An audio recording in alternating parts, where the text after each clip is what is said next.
Oi pessoal, boa noite, tudo bem? Bom, hoje nós vamos conversar sobre um tema muito interessante. Eu estou aqui com a Gina Timóteo, que veio participar do chá hoje com Frois, e a gente vai conversar sobre precauções, cuidados com os procedimentos injetáveis, né, Gina? Isso. Então, a Gina é enfermeira e ela se formou na Universidade Potiguar. Hoje ela está se especializando em estética avançada, a enfermagem agora cresceu bastante nessa área. Sim. E também em biomedicina. E aí a Gina veio trabalhar com a gente, né, com a equipe do International Research Group, porque nós temos hoje um crescimento grande de pesquisas que utilizam tanto procedimentos invasivos, injetáveis, como também minimamente invasivos. E aí a gente chamou a Gina para estar nos ajudando, para estar junto com o farmacêutico também, né, o Carlos Varela, que nos dá um suporte nessa parte.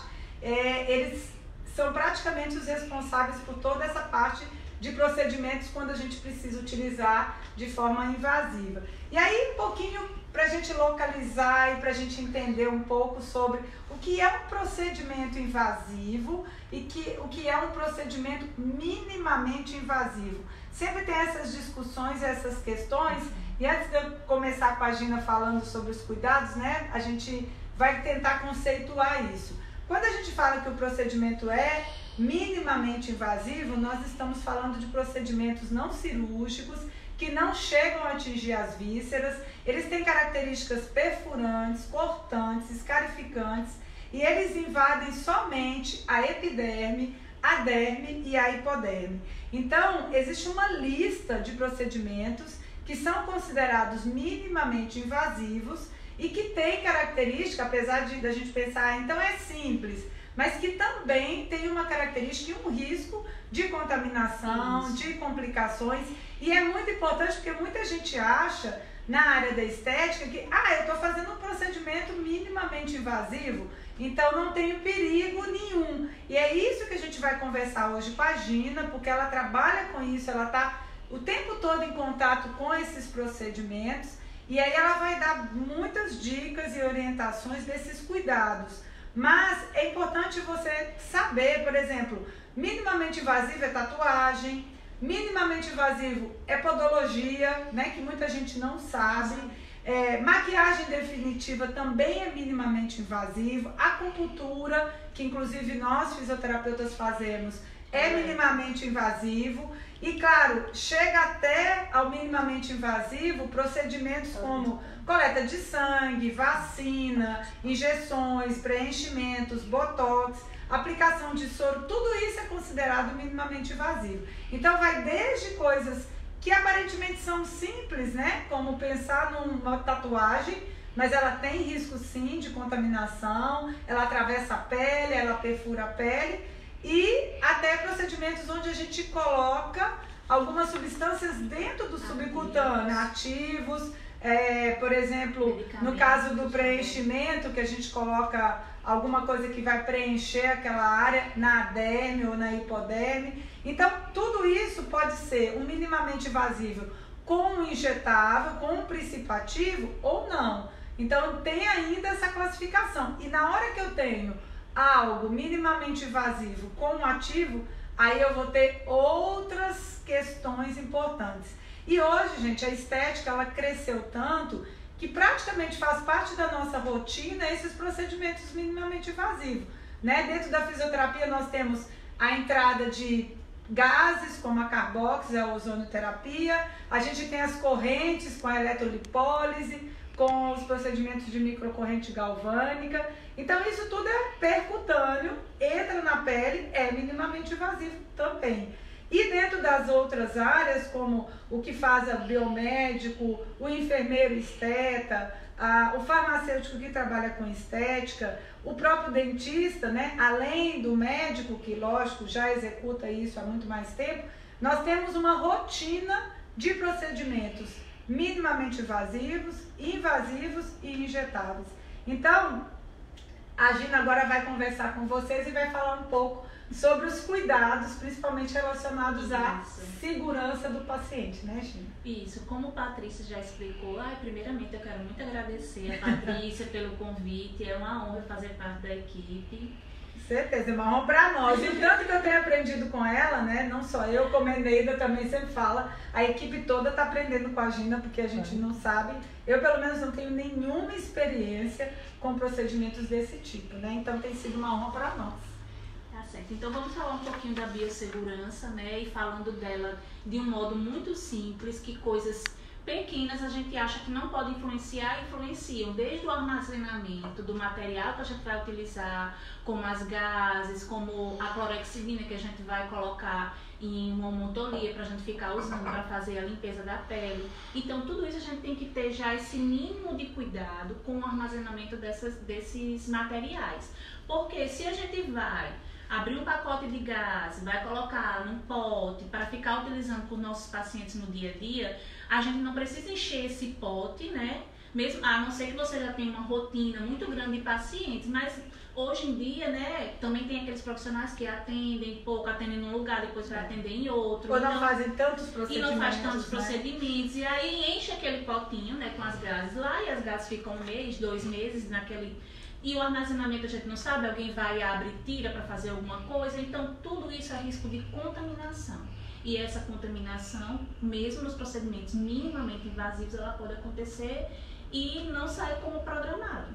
Então o ideal é sempre a gente datar, sempre colocar as datas de abertura e a data que até aquele material pode ficar, não prolongar o tempo e sempre deixar no armazenamento correto, né? E quando a gente vai fazer o procedimento, a gente tem que também ter o cuidado com a limpeza das bancadas em que a gente vai usar, porque querendo ou não é um procedimento minimamente invasivo, mas que saem, né, alguns fluidos corporais que podem vir a contaminar se a gente não faz uma limpeza adequada dessa bancada, né, uma asepsia. Então também tem que ter esse cuidado de a cada paciente você fazer uma limpeza adequada da bancada, proteger a sua bancada, proteger o seu carrinho auxiliar que você também vai usar, proteger o material. A maca, né? Principalmente a gente que tem que ter tudo descartável. Isso, tudo descartável. Usar materiais descartáveis, né? E de preferência que tenham registro para quem precisa usar algum material que a Anvisa tem que autorizar, né? Os rollers que hoje em dia a gente usa para microagulhamento, então você tem que ter esse cuidado de usar com registro, porque a gente tem empresas que vêm de fora, que vendem em larga escala com um preço muito diferente, né? Atrativo, né? Para quem pretende reduzir custos na sua aplicação, e aí não é um aparelho adequado, que não foi testado, que você não sabe se o milímetro da agulha realmente está adequado, se todas as agulhas estão ali perfeitinhas. Então tudo isso a gente tem que estar observando e tendo esse cuidado. São pequenas coisas, mas que no final pode fazer uma grande diferença. Para a gente não pode ser nada mais que o paciente é 100%. Mesmo sendo o minimamente, né? Eu até nem gosto muito desse minimamente, porque parece que você está totalmente protegido, né? Então, desde esse armazenamento, e até você comentou das toucas, né? Das toucas porque às vezes a gente chega e tá lá, o saco de touquinhas aberto, exposto. Gente, não, nada disso, porque quando você tá passando no microagulhamento mesmo, na intradermoterapia, uma questão facial, você passa a mão naquela agulha, esbarra, e aquela touquinha tá ali aberta há meses, num saquinho, correndo risco de ter contaminação, de outros agentes, poeira, alguma coisa, tudo isso pode migrar para seu procedimento minimamente invasivo e causar um dano ao paciente.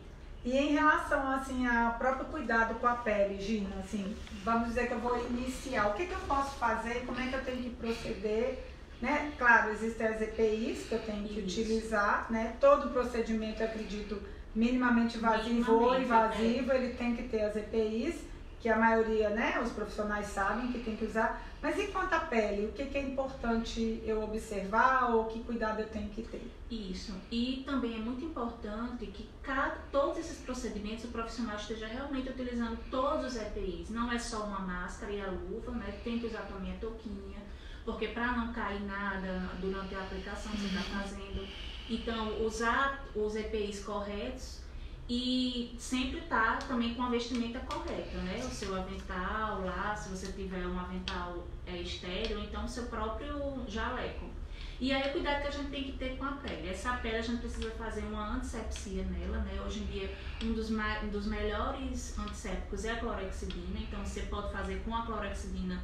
Na face, geralmente a gente faz com a clorexidina. Se a paciente não tiver com protetor, maquiagem, alguma coisa, a gente faz com clorexidina aquosa, porque ela não causa nenhum incômodo e o poder dela também é bastante eficaz.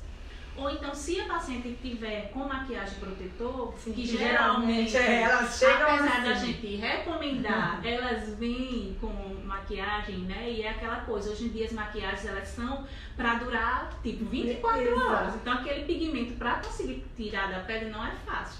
Então fazer uma limpeza com uma clorexidina digermante, né? Retirar, eu prefiro retirar ou com soro fisiológico, né?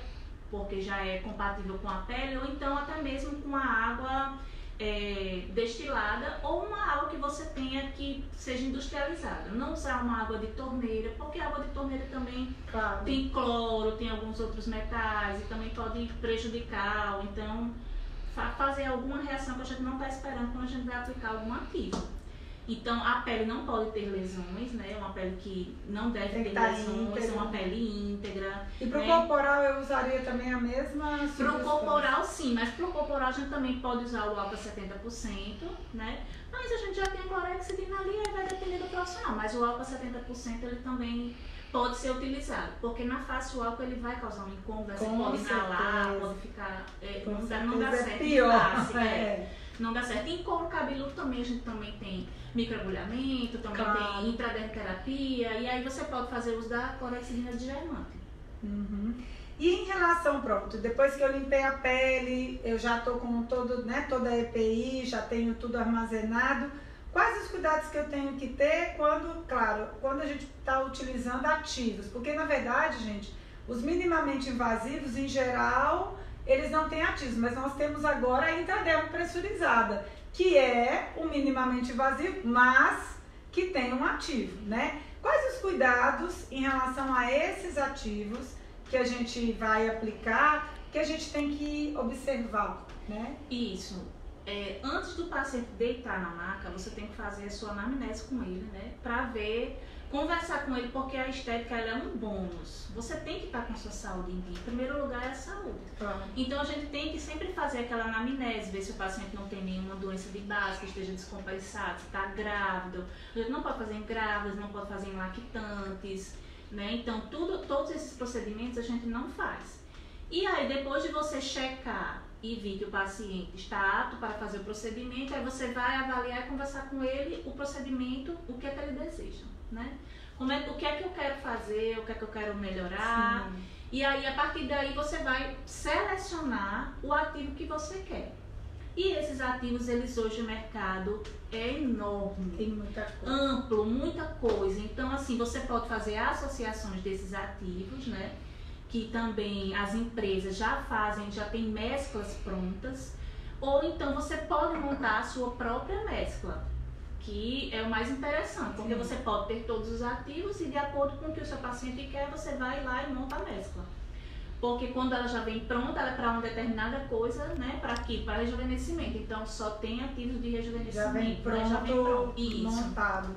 Mas quais os cuidados em relação a isso? Porque assim, como você falou, o mercado oferece uma quantidade imensa, né? E a gente sabe que existem coisas que às vezes, né, não tem a mesma segurança. Isso. Então, o que a pessoa precisa observar, né? A Gina, ela tá direto com a gente, assim, ela tem um cuidado com as pesquisas, tudo que chega. Antes que a gente vá abrir embalagem, a primeira pessoa que abre é a Gina, porque se for injetável, se for para colocar dentro da pele, ela faz um pente fino na substância. Porque assim, é uma substância que ela é injetável, então tem que ser estéril, né? A gente não pode pegar, não pode vir num pote que você sabe que o pote não é estéril. Aquele pote de plástico não vai ser estéril. Com certeza. Né? Então assim, ver num pote de plástico, você tem que questionar, não é uma aplicação injetável, né? Mesmo que seja minimamente invasiva.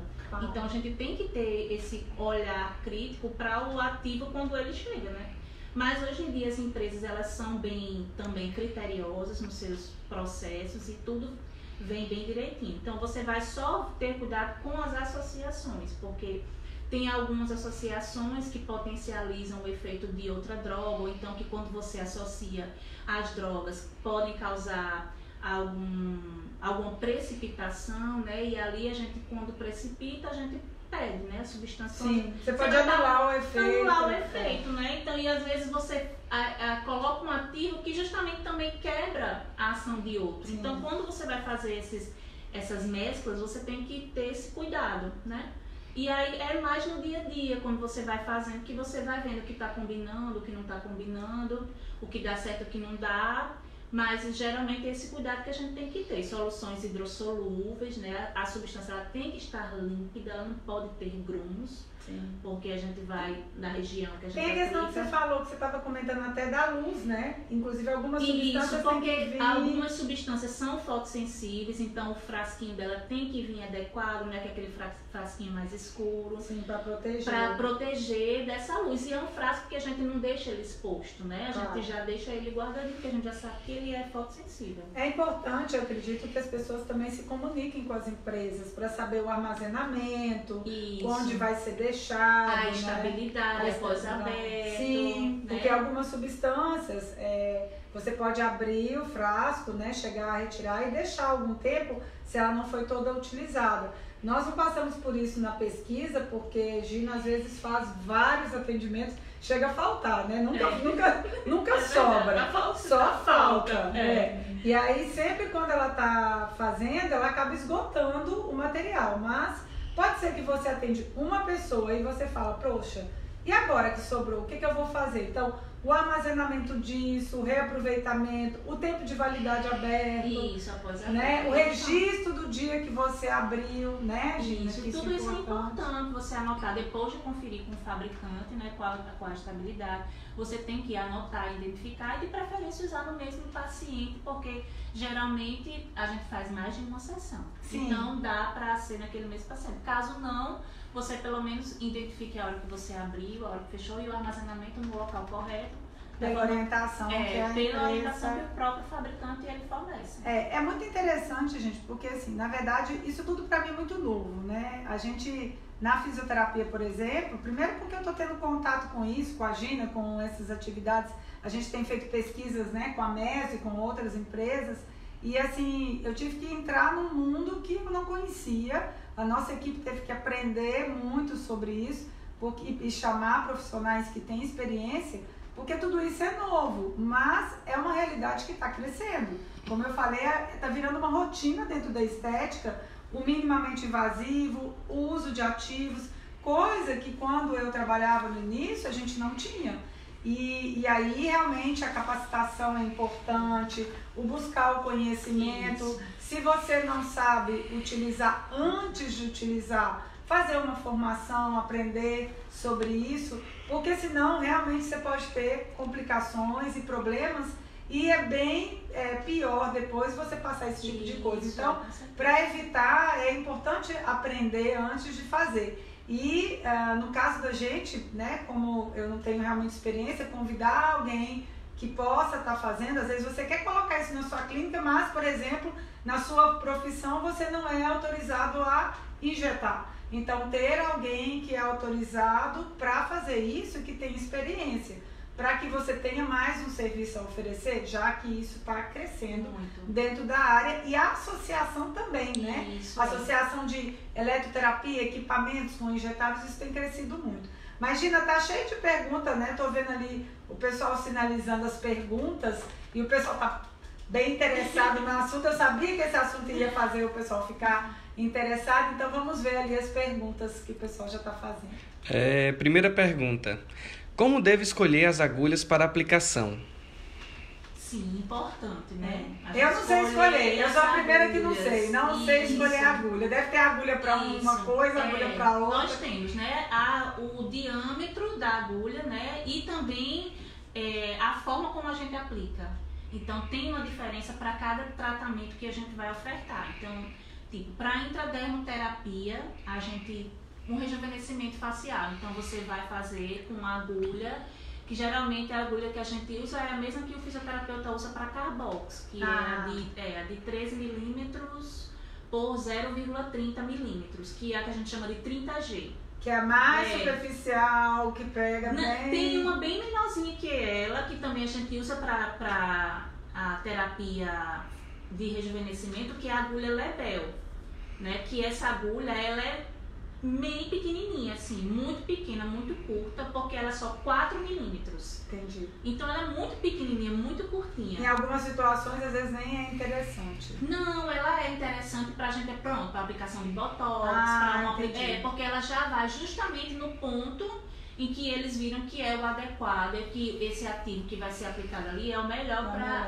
é o melhor local, né, para ele ser aplicado. Se eu for trabalhar, por exemplo, com gordura localizada, aí eu já tenho... Aí já é essa agulha, que a gente chama de agulha 30G, que é de 13 por 0,30, e aí a gente só muda o ângulo. Você pode fazer, vai fazendo um ângulo de 45 graus, ou dependendo do paciente, do tecido adiposo que você vê ali, você pode ir a 90 graus, depende da região. Da espessura, né? Da espessura. Dependendo também, né, da prega que a pessoa tem, você consegue fazer ela a 90 graus.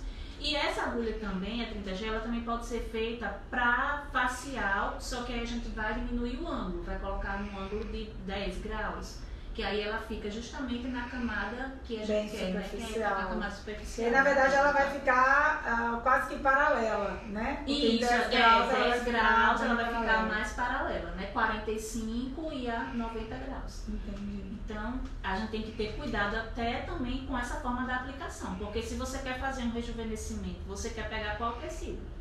Você quer pegar qual é o seu objetivo e qual é o seu ativo? Exatamente. Né? Então você quer pegar a camada mais superficial da pele, né? A camada mais dérmica. Então você não pode aplicar ela no subcutâneo, porque ela ativa não vai fazer ação, não tem ação lá.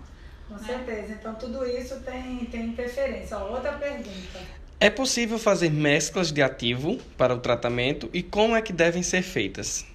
Isso é muito interessante, porque às vezes, né, no mercado tem as duas possibilidades. Muitas. E aí a gente pode associar até 5 a 6, né, desses ativos, mas a gente também utiliza mais 4, né, assim, e junto com o anestésico. Então você pode fazer essa mescla dos ativos.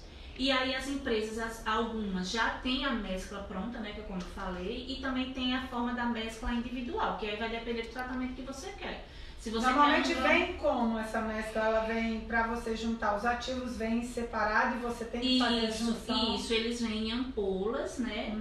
Em ampolas de 1 a 2 ml, e aí a gente vai, aspira dessa ampola e vai fazendo a mescla de acordo com o que a gente quer, né? E existem orientações para isso? Porque, por exemplo, eu não tenho experiência nenhuma, não sei quanto colocar. Então vamos dizer que eu quero fazer uma mescla para gordura localizada. E eu tenho lá 4 princípios ativos. Quanto eu vou colocar de cada um? A empresa me orienta isso? Sim. Tem cursos para isso? Como é que funciona? Tem um curso, né? E a empresa também ela orienta. Hoje em dia as empresas elas cedem pra gente as pesquisas. Então quando você liga perguntando alguma coisa, então eles mandam material. Até mesmo quando vem as ampolas, né? Eles já mandam também. Então as empresas são bem bacanas com relação a isso, porque é um mercado que a todo momento tá se renovando, tá se inovando, tá aparecendo outra substância, a farmácia assim, ó. O problema é que eu tava até contando pra Gina o problema, outro dia eu tava escutando uma pessoa, comentou comigo, tava num evento, e as pessoas não têm noção dessas mesclas, né? Das quantidades. Então a pessoa comentou que tinha feito 6 ampolas de uma substância, de uma mescla, e nessa mescla tinha cafeína, e aí a paciente passou mal. Então, claro, imagina. Em cada ampola dessa tinham 8 ml, porque ela não sabia quanto era de cafeína, mas que vinham 8 ml.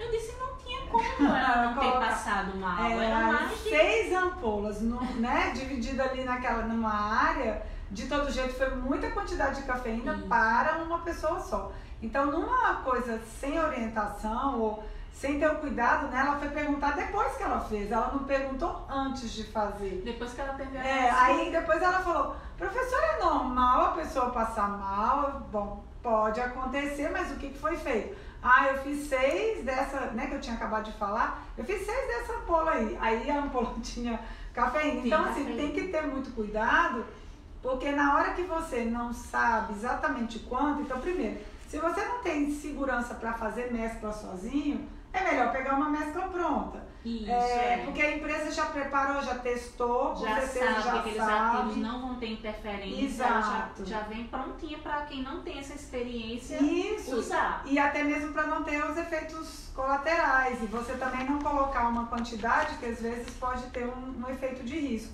E caso você queira fazer, né, uma mudança e a mescla, tem que ter orientação de profissional. Tem que ter. E outra, assim, às vezes, o cliente ele tem reações que são as esperadas, né? Porque geralmente aquilo ali é um processo inflamatório que a gente está gerando quando quer fazer uma intradermoterapia para gordura localizada. Então vai ter edema, vai ter ardor. Elas tem umas que dizem, parece que eu fiz abdominal, estou toda dolorida. E é essa função que a gente espera. Isso aí não é uma reação adversa. É o que a gente espera que o ativo realmente faça, né? Mas assim, sentir mal, passar mal, taquicardia não é uma coisa para acontecer. Bom, mas tem mais perguntas para Gina.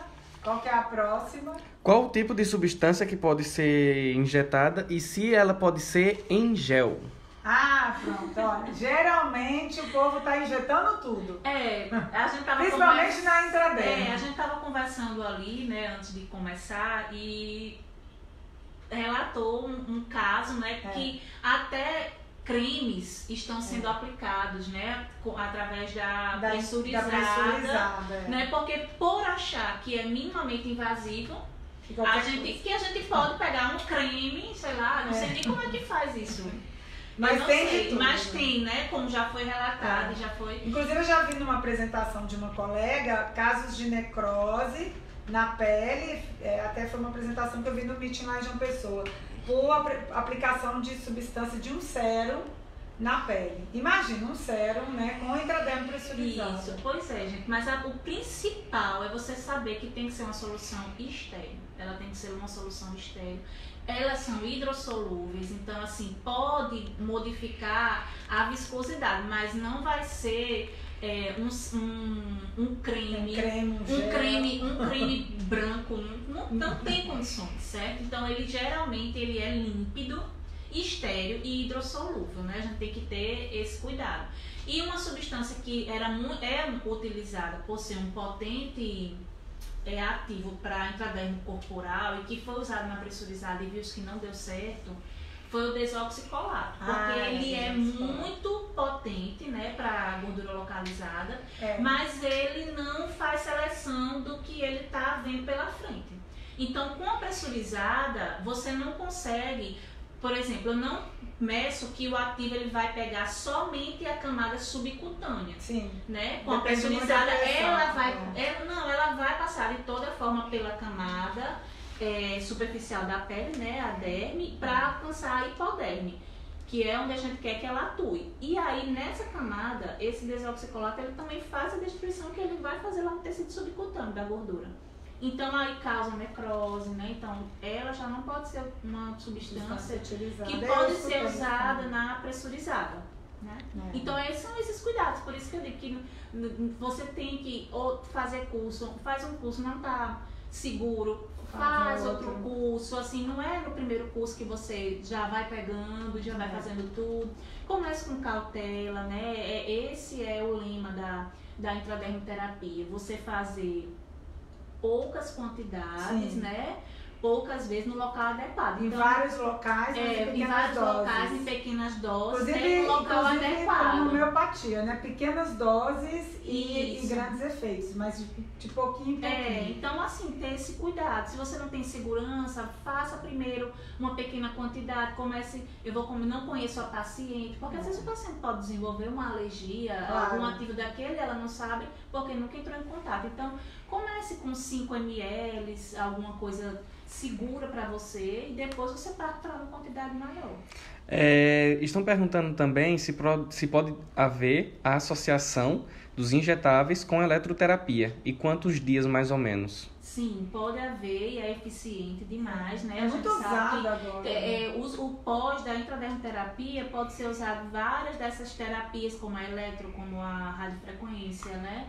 Então você pode fazer, mas o ideal é o quê? A gente quer que seja o mais tempo que aquela substância ficar ali, mais tempo ela vai agir. E tem a questão da pele também, né? Isso. A continuidade que foi perdida, né? Isso, então, algumas aplicações, por exemplo, você perde um ponto, ou às vezes, por exemplo, a pressurizada tem uma parte da pele ali que é machucada, então tem que esperar, porque senão a radiofrequência, por exemplo, ela vai incomodar, qualquer corrente vai incomodar, então, primeiro ponto, a pele tem que estar íntegra. Isso, né? Então você tem que esperar tanto para começar esse pós da intradermo, como para uma atividade física, que também vai acelerar esse metabolismo, né?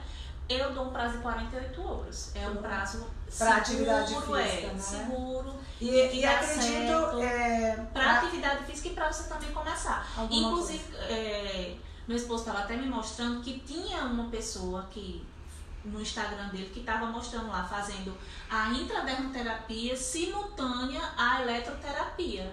Aí eu disse, mas gente, como pode? Não tem condições de agir. É complicado. É complicado até por questões assim, para a eletroterapia a pele tem que estar íntegra, existe o anestésico para intradermo que vai afetar a sensibilidade e aí você não consegue sentir a corrente. Então, tem que pensar que eu acredito que cada fonte, cada agente físico, né? Por exemplo, o próprio ultrassom, ele é um agente físico bem mais tranquilo do que a radiofrequência. Também pode ser usado. Que aí, às vezes, tem que se esperar um pouco mais, porque tem o calor, porque tem a questão da corrente que dá um choque quando você não tem continuidade.